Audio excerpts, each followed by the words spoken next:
अच्छा बेटा, ये लेक्चर 23 स्टेटिस्टिक्स का जो पेपर है हमारा, उसका पार्ट 2 है। इस लेक्चर को हमने दो पार्ट्स में इस वजह से डिवाइड किया है क्योंकि जो हैंड आउट्स है ना यूनिवर्सिटी के इसके, उनमें बहुत इशू है।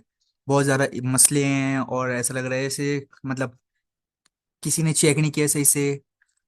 तो अगर आप डायरेक्ट हैंड आउट से पढ़ोगे ना तो आपको बहुत सारे राइटिंग इश्यूज, इक्वेशन इश्यूज, ये सब चीज़ें मिल सकते हैं। तो इस वजह से मैंने आपके लिए अलग से इसका लेसन प्लान बना दिया बोर्ड पे।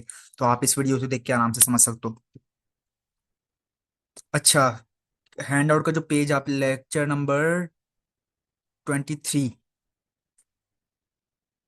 लेक्चर नंबर 23 है, इसको देखोगे तो इसमें स्क्रॉल डाउन करोगे ना तो आप इस सेक्शन पे पहुंचोगे। यहाँ पे interpretation, expectation of function of random variable और इस टाइप की चीजें हैं। तो हम एक एक बार इसको पढ़ जरूर लेते हैं, लेकिन आप ये समझ लो कि इसमें ना काफी सारी मिस्टेक्स हैं और बहुत ही कॉम्प्लेक्स लैंग्वेज यूज की हुई है जो कि अननेसेसरीली कॉम्प्लेक्स है। ये चीज समझने के लिए इतनी कॉम्प्लेक्स लैंग्वेज यूज करना जरूरी नहीं है। तो यानी कि आप समझो क्वालिटी इसकी जो है ना राइटिंग की इतनी अच्छी नहीं है। तो मैंने जो है ना आपको थोड़ा डिटेल में और सिंप्लीफाई करके भी समझाया हुआ चीज़ को, ताकि आपको समझने में या ये अप्लाई करने में कोई इशू नहीं हो। तो अभी पहले हम जो है नोट्स में क्या लिखा हुआ है उसके थ्रू गुजरते हैं, फिर हम जो है इसको समझते हैं। सही है। अच्छा, यहाँ पे बात कर रहा है इंटरप्रिटेशन की। इंटरप्रिटेशन वो जो हमने पिछली वाली वीडियो में एक्सरसाइज की थी ना कि भाई एक बंदा दुकान में घुसा, 15 रेडियो थे, 15 में से पता नहीं कितने खराब थे, 5 खराब थे, 10 सही थे। तो उसने 3 रेडियो उठा लिए। ये वाली एक्सरसाइज की थी। अब हम पूरी एक्सरसाइज रिहैश नहीं करेंगे। आप वो पुरानी वाली वीडियो जो पिछली इससे पहले वाली वीडियो पार्ट 1 है वो जरूर देखो। पूरी वो एक्सरसाइज पूरी रिपीट नहीं कर रहा मैं कि टाइम जो है बिला वजह वेस्ट होता है फिर उससे। आपको जो यहाँ पे समझना है ना वो ये है कि इस हैंड आउट में लिखा हुआ क्या है। पहले यहाँ पे लिखा हुआ क्या है हम ये समझते हैं, फिर इसकी एप्लीकेशन क्या होगी, प्रैक्टिकल क्या होगा वो समझते हैं हम इसका। सबसे पहली चीज आप यहाँ पे लिखो, देखो यहाँ पे लिखा हुआ है। मैं आपको जूम इन करके दिखाता हूँ हैंड आउट के लिए। अच्छा जी, पहली चीज जो आप देखो वो है कि भाई किस तरह यहाँ पे लिखा हुआ क्या है। लिखा हुआ है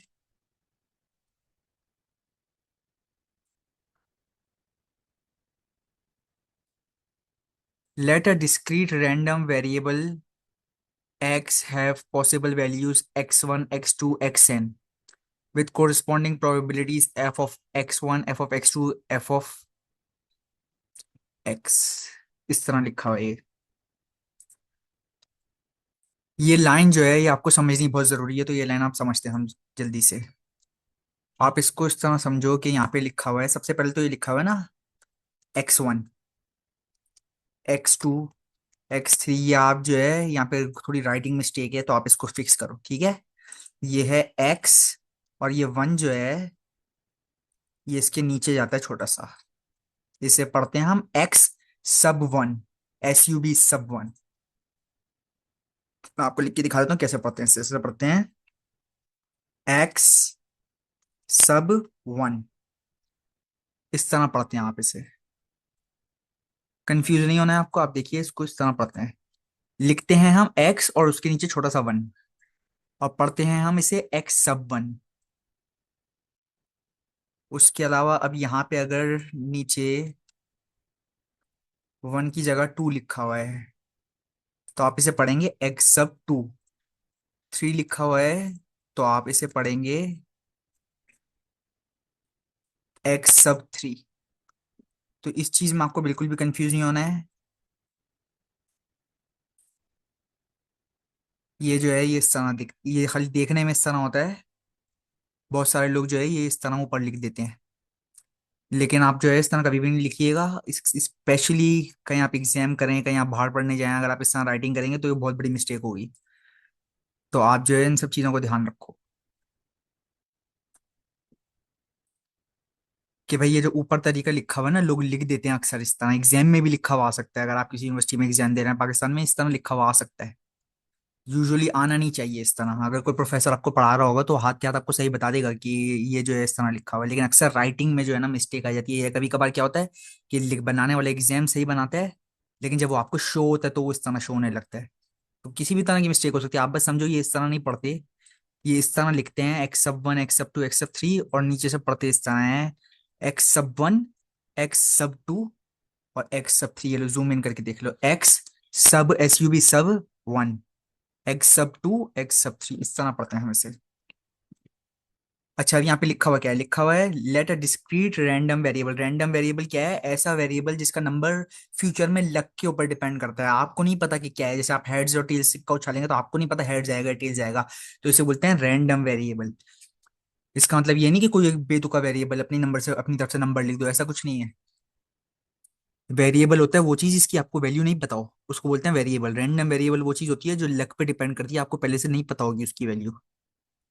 अच्छा, डिस्क्रीट का क्या मतलब है, डिस्क्रीट का मतलब है कि देखो आप सिक्का उछालोगे ना तो हेड्स आएगा या टेल्स आएगा, आधा हेड्स या आधा टेल्स नहीं आएगा, तो उसे बोलते हैं डिस्क्रीट, जिसमें एक वैल्यू आए या दूसरी वैल्यू आए। उसी तरह 1 2 3 तीन नंबर हैं, अब 1 2 के बीच में कितने नंबर हैं, इन्फिनिट नंबर हैं। 1.1, 1.2, 1.3, 1.4, 1.45, 1.4569, ऐसे कि लंबे से 1.49219255, इस तरह पॉइंट के बाद नंबर चलते जाते हैं। तो 1 और 2 के बीच में इन्फिनिट नंबर होते हैं, आप समझो। लेकिन डिस्क्रीट में नहीं। डिस्क्रीट में क्या होता है, डिस्क्रीट में होता है कि यार 1 है, 2 है, 3 है, जो वैल्यूज आपने दी हुई है ना उसी में से चूज हो सकती है। सिक्कों में क्या होता है कि भाई हेड्स है और टेल्स है। अगर आपके पास डाइस है, जैसे लूडो वगैरह खेलते हैं आप, तो लूडो के गेम में आपके पास वो होती है, डाइस होती है, आप डाइस फेंको तो एक आता है, दो आता है, तीन आता है, चार आता है, पांच आता है, छह आता है। तो छह ही पॉसिबल वैल्यूज आ सकती हैं, ऐसा तो नहीं हो सकता ना कि 1.5 आ जाए, 2.5 आ जाए, 2.4 आ जाए, इस तरह की कोई वैल्यू तो नहीं आ सकती ना। उसी तरह ना 1 से छोटी वैल्यू हो सकती है डाइस में, ना 6 से बड़ी वैल्यू हो सकती है डाइस में। तो ये सब होती हैं डिस्क्रीट वैल्यूज, कि जब फिक्स नंबर्स ही आ सकते हैं। जैसे डाइस आप फेंकोगे तो 1 2 3 4 5 6 वही आ सकता है, कोई और चीज आ ही नहीं सकती। ना 1 2 के बीच में कुछ आ सकता है, ना इनमें से किसी नंबरों के बीच में कुछ आ सकता है, ना इनसे बाहर कुछ आ सकता है, बस 1 से 6 तक ये जो नंबर है फिक्स, यही आ सकते हैं। तो इसे बोलते हैं डिस्क्रीट वैल्यूज। तो ये बोला let a discrete random variable X. Discrete random variable इसका मतलब है कि एक्स की फिक्स्ड वैल्यूज हैं, पॉइंट पॉइंट में भी हो सकती हैं फिक्स, किसी भी चीज में फिक्स हो सकती है, लेकिन ये फिक्स वैल्यूज जो है ना, जैसे कि आपके पास सेट बनाओ, सेट में लिखो भाई हेड्स टेल जा सकता है, या फिर डाइस का सेट बना के वही 1 2 3 4 5 6 जा सकता है। तो उस किस्म का सेट बनेगा एक्स की, कि क्या एक्स की वैल्यू पॉसिबली हो सकती है, उसका सेट बनेगा। तो उसको बोलते हैं डिस्क्रीट। एक्स की सारी जो वैल्यूज जा सकती है ना एक्स के अंदर, उसका सेट बनेगा एक, और उस सेट में जो वो होंगी ना वैल्यूज, वही आ सकती हैं उसमें। अब वो सेट हेड्स टेल्स का भी हो सकता है, वो सेट 1 2 3 4 5 6 का भी हो सकता है, वो सेट पॉइंट में भी नंबरों का हो सकता है, लेकिन आपको पता होगा कि यार ये सेट है, इसी के अंदर आ सकती हैं वैल्यूज खाली। तो वो एक्स की वैल्यूज बन सकती हैं फिर। तो इस वजह से बोलना है कि एक्स डिस्क्रीट है, रैंडम इस वजह से क्योंकि आपको नहीं पता भाई, लक पे डिपेंड करता है, एक भी आ सकता है, दो भी आ सकता है, छह भी आ सकता है, तो हेड्स भी आ सकता है, टेल्स भी आ सकता है, तो आपको नहीं पता, तो इस वजह से लक भी पार्ट है इसमें, तो इस वजह से रैंडम बोल रहे हैं। ऐसे लक का वर्ड यूज नहीं करते ये लोग मैथ्स में, ये लोग रैंडम का वर्ड यूज करते हैं। और वेरिएबल का मतलब ये है कि भाई आपको वैल्यू नहीं पता, जब वैल्यू आएगी तब पता चलेगा कि भाई 1 आ रहा है, 2 आ रहा है, 5 आ रहा है, 6 आ रहा है, क्या आ रहा है। तो इस वजह से बोलना है discrete random variable. I hope ये सब चीजें आपको अच्छी तरह समझ में आ रही हैं। आप कोई भी चीज आपको नहीं समझ में आया तो आप कॉमेंट लीव करो या फिर व्हाट्सएप करो, कुछ भी करो, तो उससे आपको जो आंसर मिल जाएगा इस चीज का। अच्छा, अब ये बोला let a discrete random variable X have possible values x sub 1, x sub 2, x sub 3, x sub 4, x sub 5, x sub 6, x sub 7। उसी तरह लेके जाओ 8 9 10 11 12, जितने चाहे नंबर ले जाओ, फिर आखिर में जो है ना, इनको पहले से पता नहीं होता कितने लंबे नंबर खिंच जाएंगे, तो ये लिख देते हैं x सब n। x सब n आप इसको इस तरह लिखो कि भाई ये है ना यहाँ पे, ये जो ऊपर आपने देखी है, यहाँ पे जब आपको नहीं पता होता ना कि कितने ज्यादा नंबर हैं, तो आप इस तरह पढ़ते हो x सब n। और फिर आप उसको भी वेब कर इस तरह भी लिख सकते हो आगे जाके, अगर चाहो ना। आपने देखी होंगी इक्वेशन, इस लेवल पे आपने देखी होंगी इक्वेशन, अगर आप ये वाला कोर्स करो ना, आप x-1, एक्स सब एन माइनस वन, एक्स सब एन प्लस वन, एक्स सब एन प्लस बी, कोई भी इस तरह इस टाइप की चीजें भी आपके पास आ सकती हैं, तो आपको घबराना नहीं है इनको देख के। यहाँ पे लिखा हुआ है एक्स सब वन, एक्स सब टू, एक्स सब थ्री, एक्स सब फोर, एन तक जा रही हैं सारी values with corresponding probabilities. Corresponding probabilities का क्या मतलब है कि भाई एक्स की पहली वैल्यू के लिए ये प्रोबेबिलिटी है, एक्स की दूसरी वैल्यू के लिए ये प्रोबेबिलिटी है। तो भाई एक्स सब वन का आंसर क्या है, अगर फंक्शन में डालो एक्स सब वन को, तो आंसर क्या आएगा, आंसर आएगा एफ ऑफ एक्स सब वन। ये तो यहाँ लिखा हुआ है ना एफ ऑफ एक्स सब वन, ये जो ये लिखा हुआ है ये, आप देखो एफ ब्रैकेट x1 ब्रैकेट बंद, ये है f(x)(sub)(1). क्या कैसे लिखते हैं हम इसे, मैं आपको दिखाऊँ। आप इसको ऐसे लिखोगे, ये आ गया f(x)(sub)(1). आप इसको इस तरह लिख दोगे, समझो।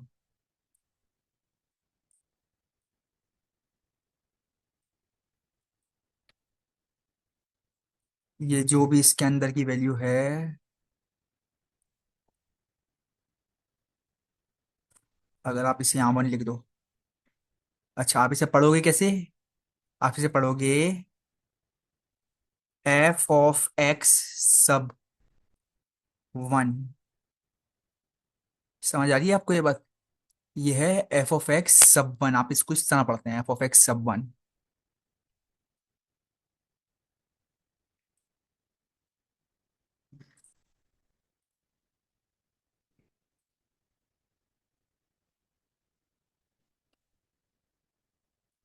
इस तरह पढ़ते हैं आप इसको, f(x)(sub)(1).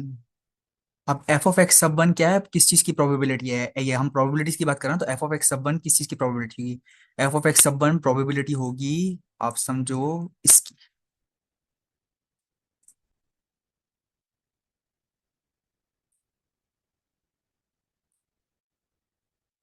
आप समझो कि f(x) प्रोबेबिलिटी है इस,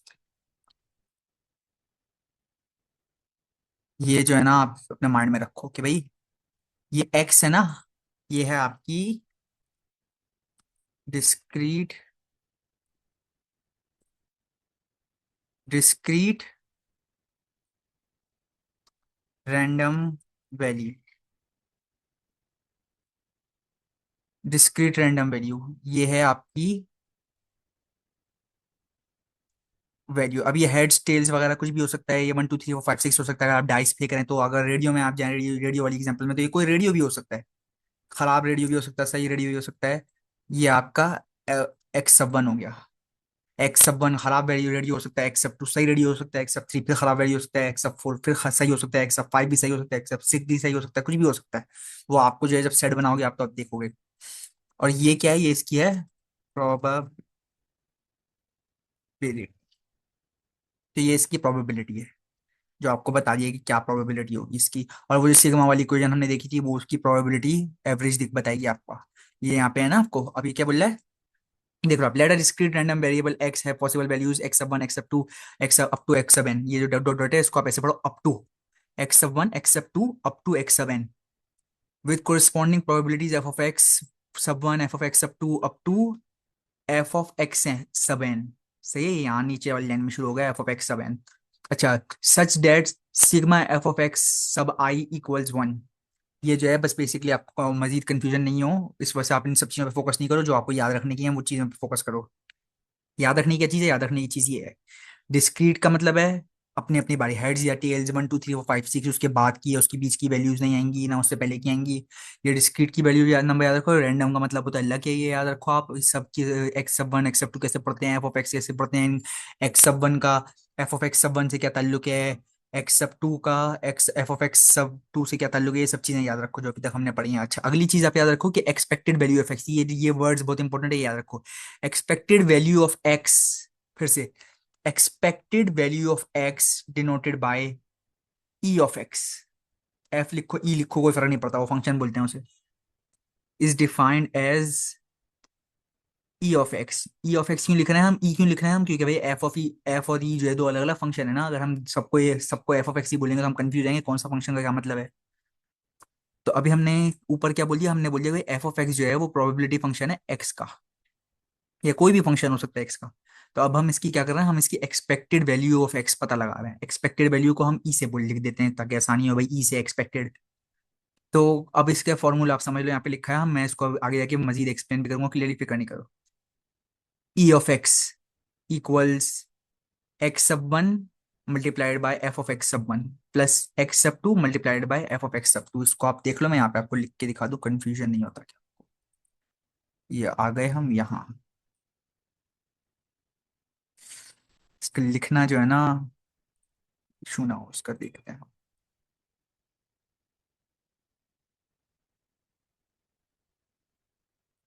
ये देखो यहाँ पे आपका, मैं आपको लिख के दिखा, ऐसे लिखते हैं, ऐसे ई ऑफ एक्स, ब्रैकेट में आपको नजर आने में इशू ना हो, ई ऑफ एक्स ऐसे लिख दो आप। और फिर ये आएगा, ये एक्स सब वन है ना, आप इसको, मैं कंफ्यूज नहीं हूँ, मैं आपको दिखा, आप इसको यहाँ से, ये ले लिया आपने, याद है हमने बात की थी इसकी, हम ये वाली चीज ले रहे हैं यहाँ से। ये देखो, ई ऑफ एक्स, ये जो लिखा हुआ है यहाँ पे, मैं आपको यही बता रहा हूँ।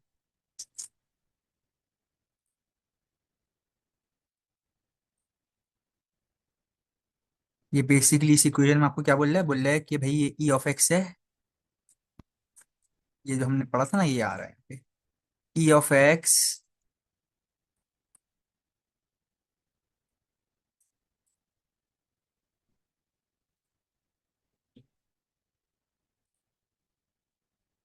इसको हम इससे शिफ्ट करते हैं यहाँ पे, ब्लैक बोर्ड पे शिफ्ट करना है ताकि सही से नजर आए और सही से ग्रैप भी हो।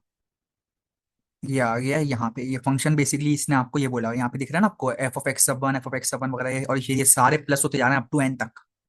तो ये बेसिकली इस तरह बोला कि भाई E of X is equal to, E of X यानी कि एक्सपेक्टेड वैल्यू जो भी है उस चीज की, जो कि एवरेज की हम प्रोबेबिलिटी की बात करते हैं, पिछली वीडियो आप देखें जाके। तो ये क्या कर रहा है, ये बेसिकली जो डिस्क्रीट नंबर था ना आपके पास, हेड्स टेल्स वगैरह, उसको इस फंक्शन से, जो उसका प्रोबेबिलिटी फंक्शन जो भी है उससे मल्टीप्लाई कर रहा है। तो अब ये आ गया है यहाँ पे, ये दोनों मल्टीप्लाई हो रहे हैं, दिख रहा है आपको, एक्स सब वन मल्टीप्लाई हो रहा है एफ ऑफ एक्स सब वन से, और उसके बाद टू में भी यही होगा। अगले स्टेप में आप क्या करो, इनको आप प्लस करोगे बीच में, और वहां पे ये टू आ जाएगा, और यहाँ पे ये भी टू आ जाएगा, आप इसको देखो, ये भी टू आ जाएगा। और फिर ये इस तरह एक्स सब three, F of x three से भी प्लस होते जाएंगे, मैं आपको एक बार और करके दिखा देता हूँ ताकि शॉर्ट में हो जाए, आप कंफ्यूजन नहीं हो। ये आ गया, अब इसको ये थ्री में भी डाल दो आप, इस तरह ये थ्री में भी आ जाएगा।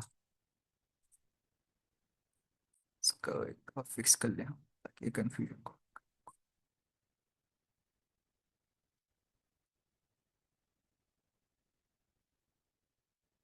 ये देखो ये यहाँ पे आपको लिखा हुआ है ना क्लियर तरीके में,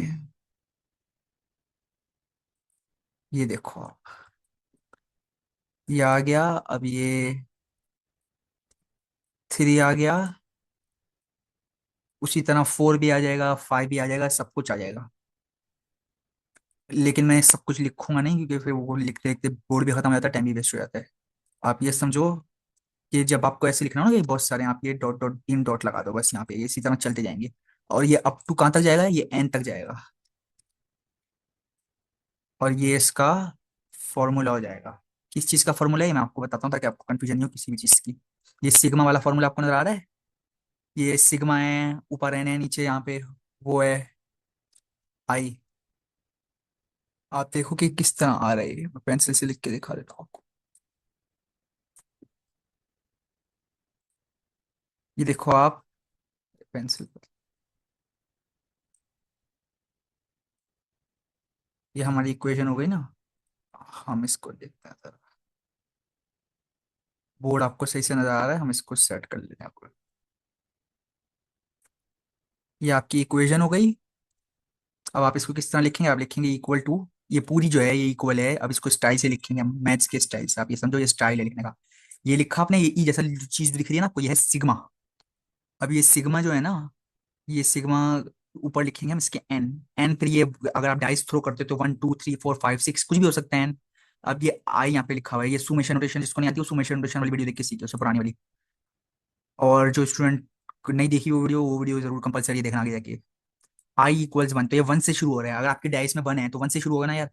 अब उसी तरह हेड्स और टेल्स भी हो सकता है, आई की वैल्यू हेड्स या टेल्स भी हो सकती है। तो कुछ भी हो सकता है, जो भी आपके सेट में नंबर्स है ना वहीं से शुरू होगा, आई जे के आई, आई मतलब आई की वैल्यू वन से हो सकती है, one two three four five six हो सकती है, अगर आप डाइस पे करें। हेड्स और टेल्स हो सकती है, वन की जगह हेड्स लिख सकते हो आप, या टेल्स लिख सकते हो, कुछ भी लिख सकते हो अगर आप आपसे के पे करो। तो ये है, जरूरी है नंबर ही हो कोई, यहाँ पे नंबर है कि हम नंबर में काम कर रहे हैं यहाँ पे। अच्छा, उसके बाद ये आ गया एक्स सब वन, अच्छा ये एक्स सब आई, वो जो हमने ये यहाँ पे आई लिखा हुआ ना छोटा सा, ये वो वाला आई है। एक्स सब आई है, आई की वैल्यू से चलेगा, एन नहीं, एन तो फाइनल नंबर जो आएगा उसको बोलते हैं ये लोग एन। अच्छा ये आ गया F of x, F of x सब आई। तो ये क्या कर रहा है बेसिकली, हर एक्स की वैल्यू है ना, उसको फंक्शन के थ्रू पास कर रहा है एफ ऑफ एक्स के, और उन दोनों को आखिर में मल्टीप्लाई भी कर रहा है, एक्स की वैल्यू को फंक्शन के थ्रू पास करके जो आंसर आता है ना उसकी वैल्यू से दोनों को मल्टीप्लाई कर रही है। और फिर क्या कर रहा है, ये सारे ऐसे फंक्शंस को जो एक्स की पहली वैल्यू को, दूसरी वैल्यू को, तीसरी वैल्यू को, इन सबको आपस में ऐड कर रहा है मल्टीप्लाई करके उनके रिस्पेक्टिव फंक्शन से। समझ लो फिर से, एफ ऑफ एक्स सब वन मल्टीप्लाई होगा किससे, एक्स सब वन किससे मल्टीप्लाई होगा, फिर से समझ लो, एफ ऑफ एक्स सब वन मल्टीप्लाई हो रहा है एक्स एफ ऑफ एक्स सब वन से। मैं जो है ना कंफ्यूजन नहीं कॉज करना चाह रहा इसमें, लाइन ड्रॉ करके देखो, देखो एक्स सब वन किससे मल्टीप्लाई हो रहा है, एक्स सब वन मल्टीप्लाई हो रहा है एफ ऑफ एक्स सब वन से, और फिर अगली अगली चीज में ऐड हो जाएगा वो, प्लस हो रहा है ये प्लस, हाँ दिख रहा है ये प्लस, ये प्लस हो जाएगा किससे, पहले हम एक्स सब टू को एफ ऑफ एक्स सब टू से मल्टीप्लाई कर रहे हैं, और फिर पिछली वाली चीज को उसमें प्लस कर रहे हैं, फिर आंसर जो आएगा हमारे पास प्लस करने के बाद वो अगली चीज में प्लस हो जाएगा।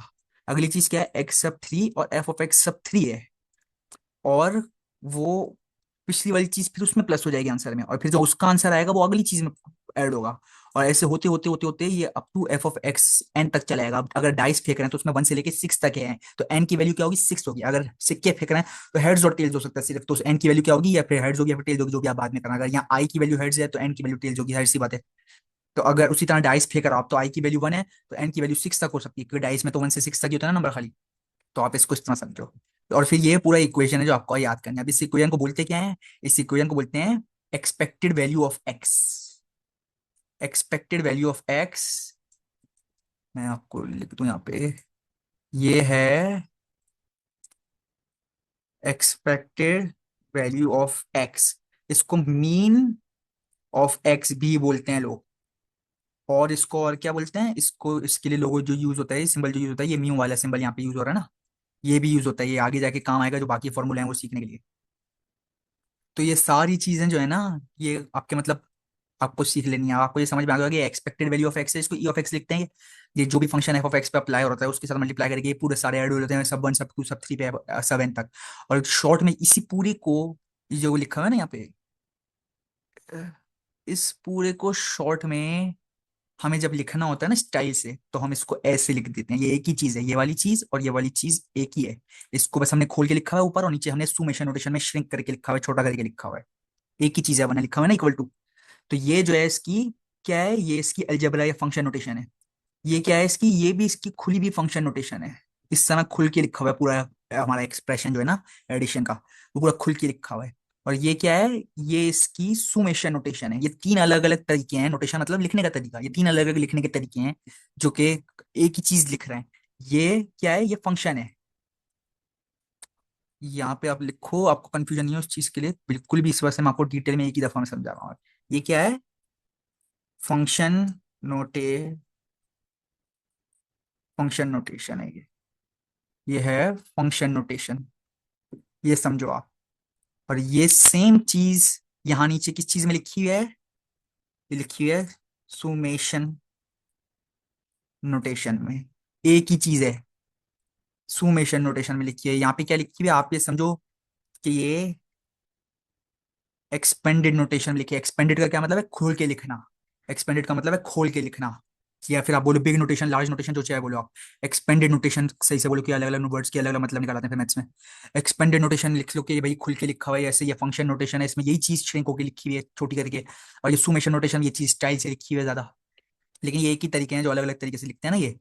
अच्छा, तो आपको ये समझ में आएगा कि भाई ये इक्वेशन है म्यू की, ये जो हमने वहां लिखा है अभी, ये जो ये लिखा हुआ है हमने, ये चीज है जो यहाँ आके लिखी हुई है।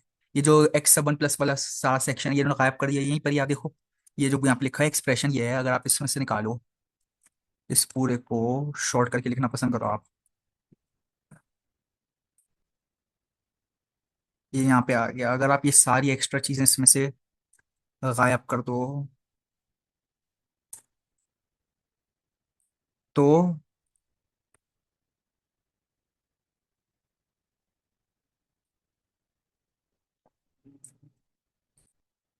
आपका काम जो है इस तरह बन जाएगा।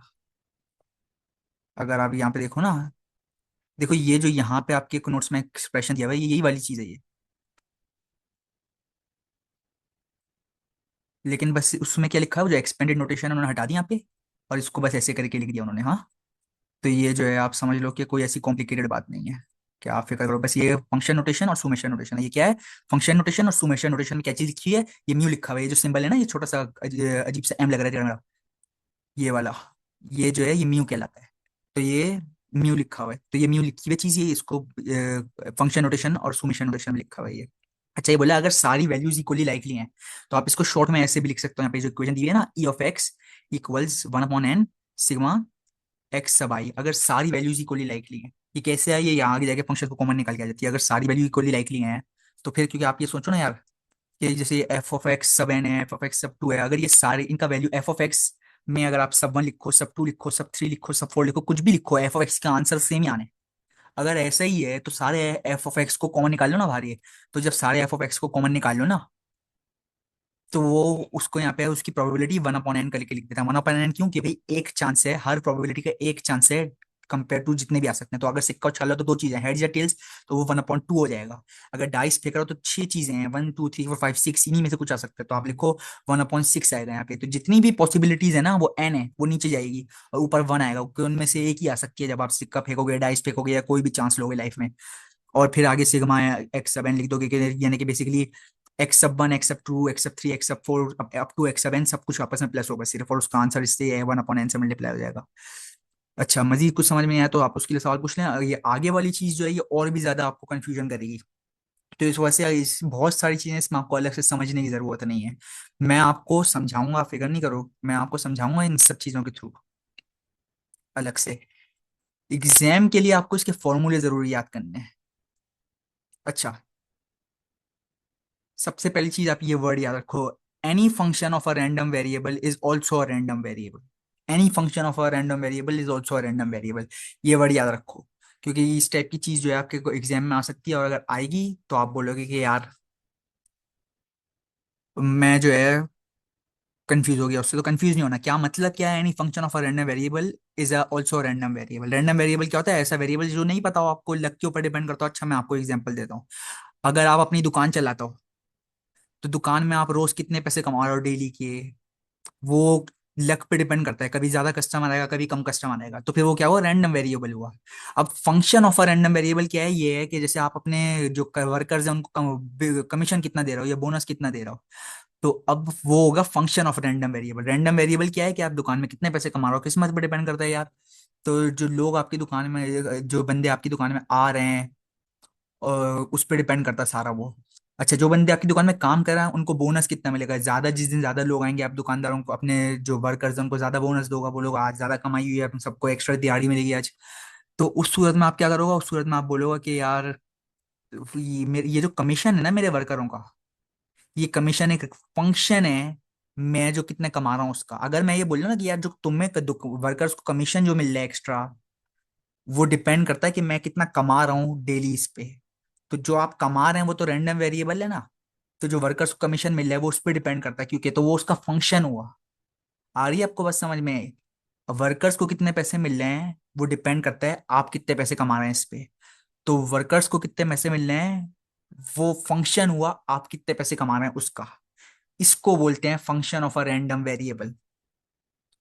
तो क्योंकि आपकी कमाई फिक्स नहीं है, कभी दुकान ज्यादा कमा रही है, कभी कम कमा रही है, तो वर्कर्स की कमाई फिक्स नहीं है, कभी वर्कर्स को कम कमीशन मिल रहा है, कभी वर्कर्स को ज्यादा कमीशन मिल रहा है। तो ये मतलब है इसका, any function of a random variable is also a random variable. अच्छा, उसके बाद क्या है, वी कॉल दिस, यहाँ पे लिखा है we call this expected value the variance and denoted by var x, और ये छोटे, ये जो यहाँ पे लिखा है ना वर्ड, इसे बोलते हैं स्मॉल सिग्मा। ये जो ऊपर हमने अजीब सी ई जैसी सिंबल देखी थी ना यहाँ पे, ये वाली, ये जो टेढ़ा मेढ़ा ई लग रहा है बड़ा सा दिखने में, इसे बोलते हैं कैपिटल सिग्मा। अब वेरिएंस जो है उसको हम बोलते हैं स्मॉल सिग्मा। ये जो छोटा सा जी ओ लिखा हुआ है ना ये, और ये यहाँ पे इसकी वो चोंच निकल ली है, इसको बोलते हैं स्मॉल सिग्मा। और इसको स्क्वायर कर दो तो इसको बोलते हैं वेरिएंस। वेरिएंस क्या होता है ये मैं आपको बताऊंगा, आप बस ये बात रखो कि इसकी यहाँ पे इक्वेशन लिखी हुई। Expected value, we call this expected value the variance. Variance को var x भी लिखते हैं ये लोग, और यानी कि वेरिएंस ऑफ एक्स। और ये सिग्मा स्क्वायर्ड भी लिखते हैं इसको। अच्छा, अब इस वेरिएंस का स्क्वायर रूट जो है स्टैंडर्ड डिविएशन होती है, वो भी मैं बताऊंगा आपको क्या है। आप बस ये देखो कि लिखते कैसे हैं इस तरह, बस ये सिग्मा लिख दो। तो होता क्या है, ये पहले आप ये ढूंढते हैं कि वेरिएंस क्या है, इसकी फॉर्मूला है आपके पास, मैं आपको दिखाऊंगा अभी। पहले आप ये फॉर्मूला ढूंढ लो, फिर उस फॉर्मूला का स्क्वायर रूट निकालोगे ना, तो फिर वो आपका स्टैंडर्ड डिविएशन होगी। वेरिएंस का स्क्वायर रूट जो है वो स्टैंडर्ड डिविएशन होती है, सही है। तो आप वेरिएंस ढूंढो, और वेरिएंस को लिखो कैसा आप, वेरिएंस को लिखो आप, ये है स्मॉल सिग्मा स्क्वायर्ड। और जब स्टैंडर्ड डिविएशन ढूंढने को बोला जाएगा तो आप वेरिएंस ढूंढोगा, वेरिएंस का स्क्वायर रूट निकालोगा और उसको लिखोगा कि भाई ये वेरी स्टैंडर्ड डिविएशन है वेरिएंस का स्क्वायर। और लिखोगा कैसे, बस ये आप स्मॉल सिग्मा लिख दोगा।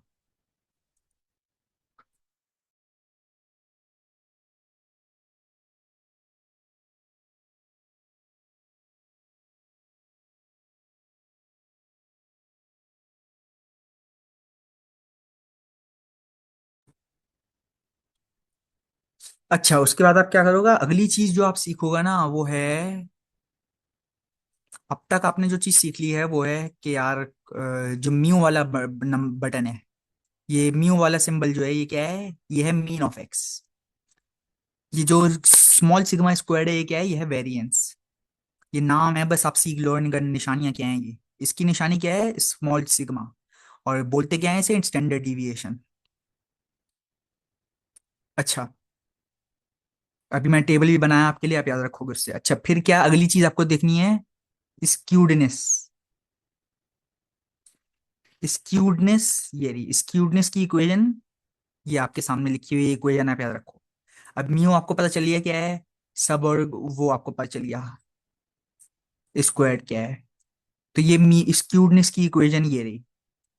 और स्क्यूडनेस को आप कैसे बोलोगे, स्क्यूडनेस को आप बोलोगे ये जो बी जैसा सिंबल दिख रहा है ना आपको, आप ये लिखोगे और सब वन लिख दोगे। तो ये बी सब वन जो है, ये बेटा सब वन है, जो भी आपको बोलना है, से ये स्क्यूडनेस बोलोगे आप इसे, और कुछ नहीं बोलोगे आप इसे। स्क्यूडनेस जो है वो है म्यू स्क्वायर्ड सब three divide by mu cubed सब टू।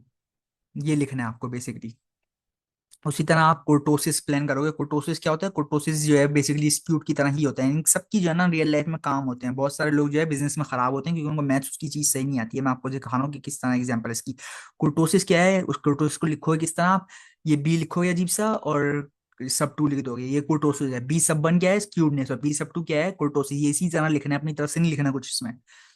ये फॉर्मूले हैं इस चीज के, और इसका फॉर्मूला क्या है कुर्टोसिस का, बी सब टू इक्वल्स म्यू सब फोर डिवाइड बाय, ये यहाँ पे फॉर्मूला थोड़ा खराब लिखा है, मैं आपको दूसरी जगह दिखा दूंगा फॉर्मूला, फिक्र नहीं करो ना। गूगल सर्च कर लोगे यार ये कुर्टोसिस का फॉर्मूला क्या है या स्क्यूडनेस का फॉर्मूला क्या है। ये बुक में जो है अक्सर मिस्टेक्स दी हुई हैं बहुत सारी। अच्छा, इसमें आप समझो मसला, मतलब क्या होता है, मकसद क्या होता है रियल लाइफ में ना, काम क्या होता है इसका, स्क्यूडनेस का क्या काम होता है। भाई आप बिजनेस कर रहे हो ना, तो बिजनेस में दो किस्म के बिजनेसेस मिलेंगे आपको। इन दोनों को छोड़ो जरा, इन दोनों को बात करते हैं। बिजनेस कर रहा हूँ ना, तो बिजनेस में आपको दो किस्म के बिजनेस मिलेंगे। पहले हम कुर्टोसिस की बात करते हैं। जिन बिजनेसेस में कुर्टोसिस हाई होता है ना, जब आप कैलकुलेशन वगैरह करोगे, जब आप सीख लोगे तो कुर्टोसिस पता चल जाएगा। जिन बिजनेस में कुर्टोसिस हाई होता है उसमें क्या होता है, most of the time business सही चल रहा होता है। कभी कभार बिजनेस में मसले आ जाते हैं। तो अगर कुर्टोसिस हाई हो, अगर आपके बिजनेस का कुर्टोसिस हाई है या आपकी इनकम का कुर्टोसिस हाई है, तो उसका मतलब है कि यार आपका बिजनेस नॉर्मली सही चल रहा है, कभी कभार मसले आ जाते हैं। अगर कुर्टोसिस लो है तो उसका मतलब है बिजनेस हमेशा सही चल रहा है, कोई मसला नहीं है उसमें, बिल्कुल मसला नहीं होगा, बिल्कुल ऐसे चल रहा है जैसे मानो क्या बोलते हैं, कोई जापानी आदमी हो, उसका जो है ना टाइम बिल्कुल फिक्स है, कोई इशू नहीं है उसमें। तो कहने का मकसद है कि बहुत ही प्रिडिक्टेबिलिटी है उसमें, बहुत ज्यादा फिक्स्ड है हर चीज, आपको कोई इशू नहीं है। लो कुर्टोसिस का मतलब है हर चीज बिल्कुल प्रिडिक्टेबल है, हर चीज स्टेबल है, कोई इशू नहीं है उसमें। हाई कुर्टोसिस का मतलब है most of the time, almost हर वक्त चीज सही चलती है, कभी कभार खराबी आ सकती है, ये है हाई कुर्टोसिस का मतलब। अच्छा, अब स्क्यूडनेस का क्या मतलब है, स्क्यूडनेस का मतलब है, देखो अलग अलग किस्म के बिजनेसेस होते हैं। कुछ बिजनेसेस होते हैं राइट स्क्यूड, कुछ बिजनेस होते हैं लेफ्ट स्क्यूड। तो लेफ्ट स्क्यूड बिजनेसेस क्या होते हैं, लेफ्ट स्क्यूड बिजनेसेस बहुत मोस्ट बिजनेसेस ऐसे होते हैं, आप जो देखते हो ना सामने, वो होते हैं कि भाई वैसे बिल्कुल सही चल रहे होंगे, कभी कभार बिल्कुल ही तबाह हो जाएंगे, कुछ मसला हो जाएगा, बिल्कुल ही एक सेकंड में जो है बिजनेस डाउन हो जाएगा उनका। तो उसको बोलते हैं लेफ्ट स्क्यूड बिजनेसेस। अब इसकी एग्जांपल है इंश्योरेंस कंपनियां होती हैं, एयरलाइंस होती हैं, फैक्ट्रीज होती हैं, ये सब जो है।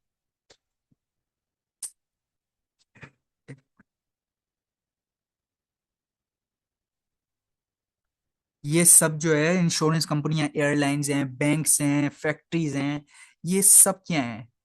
ये सब हैं लेफ्ट स्क्यूड बिजनेस। ये सब हमेशा सही चलते हैं, आराम से पैसे कमा रहे होते हैं, बारिश हो रही होती है पैसों की। फिर कोई इकोनॉमिक डिजास्टर आ जाता है, इकोनॉमी खराब हो जाती है, या कोई बड़ा इशू हो जाता है किसी तरह का, क्या होता है, पूरा बिजनेस खत्म। तो ये वो जो है ना, ये वो कहलाते हैं left skewed businesses. Right skewed businesses क्या होते हैं? राइट स्क्यूड बिजनेसेस में रोजाना बंदा बैठा हुआ होता है, जैसे दुकान पे बैठा हुआ है बंदा, या कोई बंदा यूट्यूब का बिजनेस कर रहा है, इस टाइप की कोई चीज कर रहा है, तो वो बंदा जो है ना हाथ पैर रख के बैठा है, बोले यार चल ही नहीं रहा बिजनेस, चल ही नहीं रहा बिजनेस। कभी कभार एक बड़ा क्लाइंट आ गया, कभी कभार जो है ना बड़ी चीज हो गई, तो उसको बोलते हैं राइट स्क्यूड बिजनेस, जिसमें आम दिन आप बैठे हैं, आपको लग रहा है आप कुछ नहीं कर रहे हैं, आप दुकान खोल के बैठे हैं, आपको नहीं पता किसी भी दिन बड़ा क्लाइंट आ जाएगा। तो उस किस्म का कारोबार जो होता है ना आपका, मोस्ट कारोबार जो है जो आप करेंगे सच में, या आप शुरू से शुरू कर रहे हैं जीरो से, वो होते हैं राइट स्क्यूड बिजनेस। आप हाथ पे हाथ रख के बैठे होंगे, आप बोलेंगे यार मैं मेहनत कर रहा हूँ, कुछ भी नहीं हो रहा, कुछ भी नहीं हो रहा। क्योंकि यार किस्मत उसमें रोल प्ले करती है कि आपको अगर रोजाना दुकान खोलोगे तो एक दिन जो है ना फिर बड़ा क्लाइंट आ जाएगा। अब आप गौर से ये बात समझो यार, कि यार मैं आपको एग्जांपल देता हूँ, फिक्र नहीं करो। अभी छोटे एग्जांपल जो है ना, इनमें एग्जांपल जो है राइट स्क्यूड बिजनेस में क्या है, स्टार्टअप है, इन्फ्लुएंसर है, बहुत सारे लोग ऑनलाइन ऐप बना के बेच रहे हैं, बहुत सारे लोग सेल्स कमीशन वगैरह कमाते हैं, बहुत कॉमन है सेल्स कमीशन में, आधी से ज्यादा दुनिया सेल्स कमीशन पे चलती है। बहुत सारे लोग जॉब भी कर रहे हैं, फिर सेल्स कमीशन पे भी काम कर रहे हैं, तो आधी से ज्यादा दुनिया सेल्स कमीशन पे चल रही है। ये सब राइट स्क्यूड बिजनेसेस हैं। नॉर्मली जो है वो कभी कहा का ही नहीं रहा, कभी खाली बैठे हुए हैं, कभी थोड़े थोड़े काम चल रहा है, चल जाता है। अचानक से जो है ना बड़ा ग्राहक आ गया, किस्मत आ गई, पैसे जमा हो गए, अब वो पैसे संभाल के रखो, उड़ाओ नहीं हवा में। ऐसा नहीं करना है कि यार बड़ा क्लाइंट आया तो सारे पैसे जाके शॉपिंग मॉल में उड़ा दिए, क्योंकि वो ये आपको पता है ना यार, कभी कभार आता है ग्राहक, फिर वो उसी तरह। तो ये राइट स्क्यूड बिजनेस सारे। लेफ्ट स्क्यूड बिजनेसेस क्या हैं? जो नॉर्मली बिल्कुल स्टेबल होते हैं, अगर आप प्लानिंग नहीं करो ना तो इवेंचुअली कोई मसला आएगा बड़ा और आपका बिजनेस चला जाएगा, आपको पता। आप बोल नॉर्मली आप खुश बैठे हुए कि चल रहा है बिजनेस, फिर अगले ही दिन जो है ना वो बिजनेस बंद। और अगर ऐसा नहीं हो तो आप इन सब चीजों का ध्यान रखो कि ये राइट स्क्यूड और लेफ्ट स्क्यूड बिजनेसेस हैं। और ये मकसद है, ये जो सीख रहे हो ना आप चीजें, अगर आपको बिजनेस करना है, कुछ करना है, और आपको थोड़ा सा जो है ना मैथमेटिक्स स्टेटिस्टिक्स इन चीजें अच्छा है, ये चीज आपके बहुत काम आएंगी, एक्चुअली आपकी मदद करेंगे अगर आप सीख लो सही से। अच्छा, समझाने की जो बात है आप उसमें ये चीज समझ लो, फिर ये टेबल आप याद कर लेना, और आगे जाके इसकी प्रॉपर्टीज वगैरह भी समझ लेंगे जल्दी से। Expectation of a function of a random variable, ये बहुत ही लंबी लंबी वर्ड्स हैं जो इन्होंने नोट्स में यूज किए हुए हैं आप बच्चों के सर में दर्द करने के लिए। मकसद क्या है इसका? मकसद है कि भाई कोई भी बिजनेस, ये सब इनकी एप्लीकेशन और मकसद क्या है, कोई भी बिजनेस जिसमें ऐसे नंबर हो जो आपके कंट्रोल के बाहर हो। भाई रोजाना ग्राहक कितने आने हैं आपको नहीं पता, आप जो है कुंडली निकाल के किसी चीज की, सितारों वगैरह की पता लगाने की कोशिश कर लो, कोई फर्क नहीं, कोई आपके कंट्रोल के बाहर है, वो आपको कुछ नहीं पता कि क्या हो रहा है। तो कितने ग्राहक आना आपके कंट्रोल के बाहर है, कितनी इनकम आ रही है आपके कंट्रोल के बाहर है, ये सब चीज आपके कंट्रोल में। आपके कंट्रोल में क्या है? आपके कंट्रोल में ये है कि आप कितना सामान मार्केट से खरीद रहे हो दूसरों को आगे बेचने के लिए, होलसेलर से कितना खरीद रहे हो, ये सब आपके कंट्रोल में है। तो ये सब जो है ये रैंडम, इसका रैंडमनेस से कोई ताल्लुक नहीं है। लेकिन आप जो है आपके पास इनकम कितनी आ रही है, सेल्स कितनी हो रही है, ग्राहक कितने आ रहे हैं, ये सब आपके कंट्रोल के बाहर है। भाई बाहर मौसम कैसा है, उस मौसम से आपके बिजनेस पे इफेक्ट हो रहा है, ये सब जो है ना आपके कंट्रोल के बाहर है। कोई भी नंबर जो आपके आप चांस के ऊपर है, या रैंडमनेस के, या किस्मत के ऊपर है, वो सब आपके कंट्रोल के बाहर है। तो वो सब प्रोबेबिलिटी की कैलकुलेशंस होती हैं। तो उनके उनमें क्या होता है, उसको हम बोलते हैं एक्सपेक्टेशन। तीन वर्ड्स हैं यहाँ पे, एक है एक्सपेक्टेशन, जो ई वाला याद है ना हमने किया था, ये देखो ई है यहाँ पे। पहला नंबर है एक्सपेक्टेशन, दूसरा नंबर है फंक्शन। किस चीज का फंक्शन है? ये फंक्शन है ऑफ अ रैंडम वेरिएबल। ये तीन चीजें हैं, एक रैंडम वेरिएबल है। क्या है रैंडम वेरिएबल? वो चीज जो आपके हाथ से बाहर हो भाई, वो है रैंडम वेरिएबल। उसका फंक्शन क्या है कि भाई, उसका फंक्शन है कि जैसे अगर आप रैंडम वेरिएबल है कि भाई आपकी सेल्स कितनी हो रही हैं, तो उस रैंडम वेरिएबल फंक्शन क्या है कि भाई आप अपने वर्कर्स को पैसे बोनस कितना दे रहे हो, वो फंक्शन हो गया। वो बोनस जो है वो फंक्शन हो गया आपकी इनकम का। आप इसको यहाँ पे लिख भी लो, रैंडम वेरिएबल है आपकी सेल्स, इनकम कितनी हो रही है, ये रैंडम वेरिएबल है। तो वर्कर्स को पैसे कितने दे रहा हो, ये जो है क्या हुआ, ये आपका फंक्शन हो गया। फंक्शन ऑफ किसका? सेल्स और बोनस क्या, सैलरी और बोनस क्या होता है? ये फंक्शन होता है। सैलरी और बोनस क्या होता है? फंक्शन होता है सेल्स और इनकम का। अगर आपकी वो नहीं हो रही, सेल्स और इनकम सही नहीं चल रही है,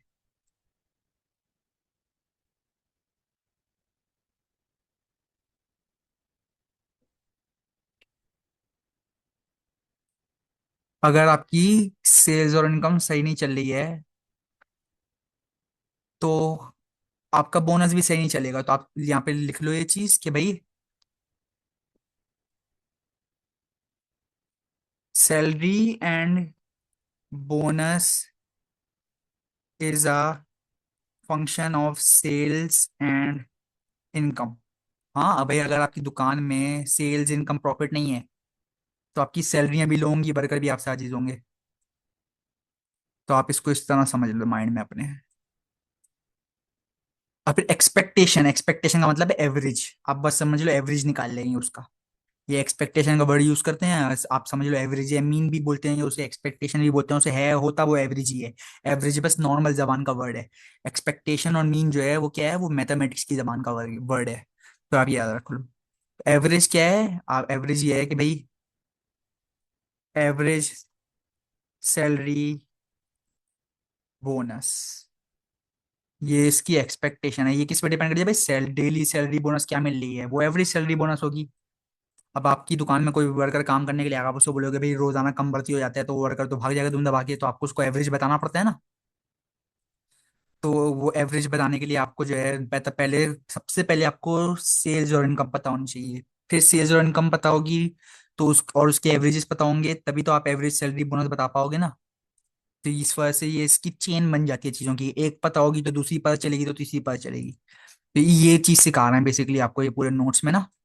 अच्छा, आपकी सैलरी हो सके डेली प्रॉफिट, एक्स की वैल्यू क्या है, एक्स की वैल्यू यहाँ पे आप देखो एग्जांपल इसकी, एक्स की वैल्यू क्या है, डेली प्रॉफिट। आपको डेली कितना प्रॉफिट हो रहा है, कम भी हो सकता है ज्यादा भी हो सकता है आपको। आप दुकान खोल के बैठते हो, अगर आपको पता है दुकान में क्या होगा कि आप एक दिन जो है आप 0 पैसे कमा रहे हो। अगर दुकान आओगे खोलोगे, किराए विराए के पैसे खर्च करके आप दुकान पहुंचोगे, पेट्रोल के पैसे खर्च करके पूरा दिन एक भी ग्राहक नहीं आएगा। क्या मतलब, क्या दुकान बंद करके बैठ जाओ आप? ऐसा तो नहीं है ना। आपको पता है आज नहीं आया तो कोई बात नहीं, कल भी नहीं आया तो कोई बात नहीं, परसों आ जाएगा, तरसों आ जाएगा। तो ऐसा तो नहीं होता ना कि एक दिन काम नहीं चला, 2 दिन काम नहीं चला, एक हफ्ते भी भले डाउन पड़ा रहा, तो इसका मतलब ये थोड़ी कारोबार बंद कर लो। आपको पता है कारोबार चलता है, तो आप वहां पे बैठोगे तो एक दिन आपने 0 कमाए, दूसरे दिन आपने 10 रुपए कमाए, तीसरे दिन आपने 20 रुपया कमाया, 100 रुपए 200 रुपए कमाए, एक दिन बड़ा घाक आ गया, आपने 20-30 हजार रुपए कमा लिए अच्छी तरह। तो आप ये मत सोचो कि एक दिन में आप क्या कमा रहे हो, वो भी बहुत बड़ी गलती होगी। आप सोचो कि आप एवरेज क्या कमा रहे हो, महीने का एवरेज क्या हो रहा है, साल का एवरेज क्या हो रहा है, 10 साल का एवरेज क्या हो रहा है, आप ये कमा रहे हो, आप इस तरह सोचो। यहाँ पे आपकी स्क्यूडनेस की बात है ना, आपको समझ में आनी चाहिए। आप जो हो ना, अगर आपका अपना बिजनेस है, स्टार्टअप है, दुकान है, कुछ भी है, तो आप राइट स्क्यूड बिजनेस में हो, उसमें रोजाना दिन छोटे होते हैं लेकिन जीत जो है वो बहुत बड़ी होती है अचानक से। तो आप उस बिजनेस में हो तो आप ये बात याद रखो कि आपने बिजनेस शुरू किया है एवरेज गेम खेलने के लिए, कि एवरेज इसका नंबर्स का गेम क्या है वो खेलने के लिए, प्रोबेबिलिटी गेम खेलने के लिए। तो आप रोज आना भी खाली बैठे हुए हो तो कोई बात नहीं है, एज लॉन्ग एज मैथमेटिक्स आपकी साइड पे, मैथ्स आपकी साइड पे है, तो आपको जो है ना जरूर बारिश हो जाएगी पैसों की आपके ऊपर। आपको बस ध्यान रखना है इस चीज का। अच्छा, एफ ऑफ एक्स, अगर एक्स डेली प्रॉफिट है तो एफ ऑफ एक्स क्या हुआ, फंक्शन ऑफ एक्स जो है वो है profit employ after employ bonus, या जो भी आप एम्प्लॉय को प्रॉफिट दे रहे हो वो प्रॉफिट आपका क्या हो गया एम्प्लॉय को बोनस देने के बाद। या फिर अगर आप दूसरी चीज लिख रहे हो तो आप बोलो भाई एम्प्लॉय बोनस फ्रॉम प्रॉफिट, ऐसे भी लिख सकता हो आप, जो भी चाहे। तो हर चीज जो डिपेंड करती है ना आपके प्रॉफिट पे, वो फंक्शन है आपके प्रॉफिट का। समझ में आ रही है आपको, हर चीज जो आपके प्रॉफिट पे डिपेंड करती है वो फंक्शन है आपके प्रॉफिट का। फिर अगली चीज आपने क्या सीखी, आपने सीखी मीन और एवरेज, जिसको म्यू बोलते हैं। अगली चीज आपने ये सीखी मीन ऑफ एक्स, जिसको आप म्यू पढ़ते हैं। ये छोटा वाला जो एम लिखा हुआ है अजीब सा, ये म्यू है, ग्रीक लेटर है, म्यू बोलते हैं इसे। फॉर्मूला ये लिखा हुआ आपका याद करना है आपको। शॉर्टकट है वेरिएंस का। वेरिएंस क्या होता है, वेरिएंस होता है कि यार अगर आपने जैसे कि एक दिन में आपने 0 रुपए कमाया, अगले दिन आपने 10 रुपए कमाया, अगले दिन आपने 0 रुपए कमाया, अगले दिन आपने 5 रुपए कमाया, अगले दिन आपने 50 रुपए कमाए, तो ये वेरिएंस है ना, कि आप 0 भी कमा सकते हो 50 भी कमा सकते हो, ये कहलाता है वेरिएंस। तो ये होता है वेरिएंस, और इसको पता लगाने का फॉर्मूला जो है ना, ये रहा, ये शॉर्टकट फॉर्मूला है, ये आप याद कर लो, सामने लिखा है variance equals E of x squared minus the square of E of x. तो ये फॉर्मूला ये याद कर लो आप वेरिएंस का। एक बार आपको ये पता चल जाएगा तो आपको वेरिएंस पता चल जाएगा। वेरिएंस जो है ये आपको बताया कि भाई कितनी बड़ा गैप आ सकता है, कि आपके लो दिन में जिसमें आप बिल्कुल पैसे नहीं कमा रहे या बहुत कम पैसे कमा रहे हो, और आपके हाई दिन में जिसमें आप जो है ना मतलब छप्पर फट गया आपका, तो वो चीज जो है वो आपका वेरिएंस होगा, कि कितना बड़ा डिफरेंस आ सकता है। अच्छा, उसके अलावा क्या है, ये जो है सिंबल्स हैं जो इनका टेबल आपको याद रखना है। ये टेबल मैंने आपके लिए बनाया, ये टेबल आप याद कर लो बस माइंड में सिंबल का। म्यू जो है उसको बोलते हैं मीन एवरेज। और ये जो स्मॉल सिग्मा है ये क्या है, स्टैंडर्ड डिविएशन। और ये जो सिग्मा, स्मॉल सिग्मा स्क्वायर्ड है, ये क्या है, वेरिएंस। तो मीन पता चलेगा तो वेरिएंस पता चलेगा, वेरिएंस पता चलेगा तो उसको स्क्वायर रूट निकाल लो, वो स्टैंडर्ड डिविएशन पता चल जाएगी। स्टैंडर्ड डिविएशन क्या होती है, स्टैंडर्ड डिविएशन होती है कि यार, वेरिएशन क्या होता है, वेरिएशन, वेरिएंस क्या होता है, वेरिएंस होता है कि यार आपने एक दिन 0 कमाए, एक दिन 10 कमाए, एक दिन 50 कमाए, एक दिन 100 कमाए। तो वेरिएंस क्या है, वेरिएंस है कि भाई आप 0 भी कमा सकते हो, आप 100 रुपए भी कमा सकते हो, 0 रुपये भी कमा सकते हो, 100 रुपए, ये वेरिएंस है। लेकिन मोस्ट दिन आपने क्या कमाया, मोस्ट दिन आपने, अगर आप 0 से 10 रुपए के बीच में कमा रहे हैं, तो ये सोचना कि यार वेरिएंस कह रहा है कि मैं 100 रुपए भी कमा सकता हूँ। तो ये सोचना कि मैं किसी भी दिन 100 रुपए कमा सकता हूँ, ये गलत सोच है आपकी। क्योंकि अगर आपका, अगर आप स्टैंडर्ड डिविएशन कहती है कि भाई आपका, आपकी इनकम जो है डेली वो है 0 से 10 के बीच में, 0 रुपए से 10 रुपए के बीच में, तो आप बोलोगे कि यार मैं 0 से 10 रुपए के बीच में ही कमाऊंगा, मुझे इसी के अराउंड बजट बनाने हैं, इसी के अराउंड अपनी जेब जमा करनी है, इसी के अराउंड कैश मैनेज करना है सारा। अगर मैं 100 रुपए कमाता हूँ बहुत अच्छी बात है, लेकिन मुझे डिपेंड नहीं करना है उस पर, मुझे वेरिएंस पे डिपेंड नहीं करना है कि वेरिएंस में कितना बड़ा गैप है। मुझे स्टैंडर्ड डिविएशन पे डिपेंड करना है कि भाई नॉर्मली कितना कमा लेता हूँ मैं, कम से ज्यादा से ज्यादा, नॉर्मल ज्यादा कम कितना है। तो आप ये समझो स्टैंडर्ड डिविएशन है कि नॉर्मल दिनों में आपका ज्यादा कम कितना है, वेरिएंस है कि बड़े से बड़े दिनों में और छोटे से छोटे दिनों के बीच में कितना बड़ा गैप है। तो ये फर्क आ जाता है। अच्छा, अब ये टेबल है जो आपको याद करना है। आप ये समझो एक्सपेक्टेशन क्या है कि भाई आप दुकान चला रहे हो, तो ऑन एवरेज रोजाना आप कितना कमा रहे हो ऑन एवरेज। एक दिन आप 10 कमा रहे हो, 10 रुपए कमा रहे हो, एक दिन 20 रुपए, एक दिन 25 रुपए, एक दिन 15 रुपए, एक दिन 5 रुपए। तो भाई एवरेज क्या है इसका, कि भाई महीने के अंदर 30 दिन है, तो उन 30 दिनों में मैंने टोटल कितना कमाया है उसको डिवाइड कर दो 30 डेज से। तो जो आंसर आएगा वो मेरा एवरेज है कि भाई ऑन एवरेज मैंने इतना कमा लिया, खाली दिनों में भी मैंने भाई कुछ नहीं कमाया भले, लेकिन ऑन एवरेज मैं इतना कमा लेता हूँ। ये एक बहुत सिंपल कॉन्सेप्ट है। कैसे समझते हैं हम इसे, ये जो म्यू वाला सिंबल है इससे, ये है एक्सपेक्टेशन। आप इसको यहाँ लिख लो, ये है एक्सपेक्टेशन। अच्छा, फिर है वेरिएंस। वेरिएंस बेसिकली होता है कि यार कितना बड़ा रिस्क ले रहा हूं मैं, कि भाई ऐसा ऐसा तो नहीं है कि मैं सारा साल खाली बैठा रहूंगा और एक दिन बस आ गया बड़ा कस्टमर तो आ गया। तो ये है एक्सपेक्टेशन, ये है वेरिएंस। एक्सपेक्टेशन है कि भाई ऑन एवरेज में कितना कमा रहा हूँ, वेरिएंस है कि भाई मैं कितना बड़ा रिस्क ले रहा हूँ, कि भाई खाली ऐसा तो नहीं है रोजाना मैं खाली बैठा हुआऊंगा और अचानक से एक दिन मेरा छप्पर फट जाएगा, सारे पैसे आ जाएंगे मेरे पास। या फिर ऐसा तो नहीं है कि यार रोजाना तो सही चल रहा है बिजनेस, लेकिन एक ही दिन ठप हो जाएगा बिल्कुल। उसके बाद क्या है, उसके बाद है स्टैंडर्ड डिविएशन। स्टैंडर्ड डिविएशन, ये इस तरह लिखते हैं स्टैंडर्ड डिविएशन को, कंफ्यूजन नहीं है यहाँ पे।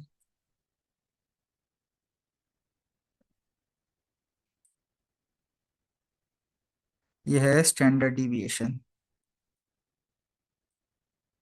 स्टैंडर्ड डिविएशन क्या है, कि यार मेरी इनकम कितनी ऊपर नीचे होती है। क्या 100 रुपए ऊपर नीचे हो जाते हैं, एक दिन में 10 रुपए कमा रहा हूँ, एक दिन में 110 रुपए कमा रहा हूँ, ऐसा हो रहा है। या क्या सिर्फ 10-20 रुपए ऊपर नीचे, कि भाई मैं 10 रुपए कमा रहा हूँ, 20 कमा रहा हूँ, 30 कमा रहा हूँ, 10 कमा रहा हूँ, 20 कमा रहा हूँ, ऐसे कमा रहा हूँ। कि 10 रुपए ऊपर नीचे हो रहे हैं, कभी मैं 10 रुपए कमा रहा हूँ, कभी मैं 20 कमा रहा हूँ, कभी मैं 30 कमा रहा हूँ। लेकिन तो नॉर्मली मैं 20 रुपए तक कमा लेता हूँ जिस दिन मैं 30 कमा रहा हूँ। अगर एक दिन में 30 कमा रहा हूँ तो एक दिन में 10 भी कमा रहा हूँ, तो बीच में आ जाओ आप भी बोलो भाई मैं 20 कमाता हूँ एवरेज। तो ये होती है स्टैंडर्ड डिविएशन। स्क्यूडनेस क्या होती है, स्क्यूडनेस होती है कि भाई अगर कभी बहुत बड़ा नुकसान हो जाए तो कितना बड़ा नुकसान हो रहा है मुझे, या अगर कभी बहुत बड़ा फायदा हो जाए तो कितना बड़ा फायदा हो सकता है मुझे, ये होती है स्क्यूडनेस। कुर्टोसिस क्या होता है, कुर्टोसिस होता है कि यार अ, अचानक से मुझे जो है ना कितना बड़ा नुकसान हो जाए यार, क्या एकदम से जो है ना बहुत बड़ा नुकसान हो गया अगर मुझे, तो कितना बड़ा नुकसान हो सकता है मुझे, वो होता है कुर्टोसिस। लिनियरिटी क्या होती है, लिनियरिटी होती है कि यार जैसे अगर मेरी इनकम बढ़ रही है तो क्या मेरे प्रॉफिट भी बढ़ रहे हैं। ऐसा तो नहीं है कि जैसे मेरी सेल्स बहुत सारी हो गई, पता चला कि यार बहुत सारी चीजें मैंने जो है ना 50% डिस्काउंट पे बेची थी, तो मुझे जो है ना मतलब प्रॉफिट हुआ ही नहीं इतना ज्यादा। तो ये लिनियरिटी होती है कि भाई अगर आपकी सेल्स ऊपर जा रही हैं या कस्टमर जो है दुकान में आ रहे हैं वो उनका नंबर बढ़ रहा है, तो क्या आपकी इनकम भी बढ़ रही है। अगर हाँ तो वो लिनियर है, अगर नहीं तो फिर लिनियर नहीं है वो। अगर बराबर बढ़ रही है तो लिनियर है वो, अगर बराबर नहीं बढ़ रही तो लिनियर नहीं है वो फिर। अच्छा, उसके अलावा क्या है, एक प्रॉपर्टी जो आपको याद रखनी है वो है ई ऑफ सी इक्वल सी। इसमें ये है कि यार अगर हर चीज का फिक्स चांस है तो फिर आंसर फिक्स है। जैसे आप ये समझो कि अगर आपकी सैलरी फिक्स है, अगर आप कहीं काम करते हो आपको डेली 100 रुपए मिल रहे हैं, तो वो फिक्स सैलरी है। तो उसमें कोई आपको एक्स्ट्रा बोनस वोनस का कुछ चांस नहीं है। तो उसमें फिर आपसे पूछ रहा है कि भाई ऑन एवरेज आप कितनी सैलरी कमाता हो, तो बोले भाई, आप बोलोगे भाई मैं एवरेज एवरेज कुछ नहीं कमा रहा, मैं फिक्स ही कमाता हूँ, फिक्स सैलरी कमाता हूँ मैं। तो जब एवरेज का चांस ही नहीं है तो फिर आंसर वही है जो आपकी फिक्स सैलरी है। इसे बोलते हैं ई ऑफ सी इक्वल सी, या फिर कांस्टेंट एक्सपेक्टेशन। तो अब ये आपका पूरा जो चैप्टर है, ये पूरा आपका लेसन खत्म हो गया। फिर हम अगले लेसन की तरफ बढ़ेंगे। कोई भी आपके क्वेश्चंस हो तो आप जो है वो कमेंट करें, टीचर के पास पहुंचे जो भी है।